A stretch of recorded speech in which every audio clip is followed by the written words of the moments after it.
Back on The Blend this morning, we're joined by Tracy Wimmer, spokesperson for Consumers Energy. You just announced this cool initiative where you're giving electric vehicles to 5 nonprofits. So who are the nonprofits and why are you doing this? Yeah, so we really, obviously we're trying to help power Michigan's clean energy transition with electric vehicles. And one of the ways we want to do that is making sure that they're accessible to everyone, right? They are the vehicles of the future, but everyone needs to be able to utilize them. And so we wanted to focus on nonprofits that we knew were doing outreach to various groups that might not normally have access to these types of vehicles. Yeah, that's awesome. Talk about Power My Fleet. What is that? Yeah, so it's the branch within Consumers Energy that's specifically focused on helping customers realize rebates, make the transition for their homes or for their organizations, their businesses.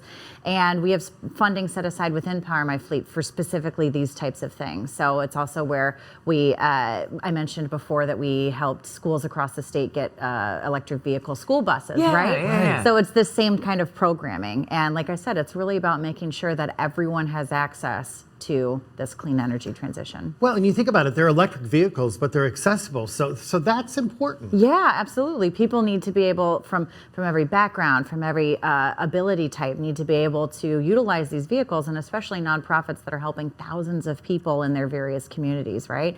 We have places in Midland, we have places in Grand Rapids, we have it's making sure that we're reaching a variety of communities, reaching a variety of abilities, and reaching a variety of customers. And talk about the charging abilities now, how maybe that has evolved since when we first were introduced to electric vehicles, and it might take a long amount of time to charge a vehicle. And then how many hours do you get on it?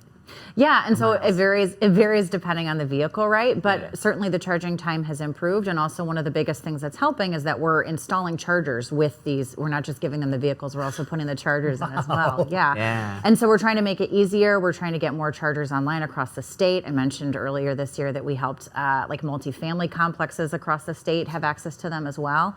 And so it really is about making sure not just that people have the vehicles, but people have the means to utilize them as well. So you picked 5, you're going to do more in the future? Yeah, yep. Power My Fleet's going to continue putting this funding aside and really looking at where we can do the most good. Where can we find out more information? Can we go to your website? Yep, consumersenergy.com. I love that. You always are doing such great things. Consumers Energy is really changing, life in Michigan. So I love that. We'll put your information on the screen, consumersenergy.com, or you can give them a call at 800-477-5050. Tracy, good to see you again. Thank you guys so much.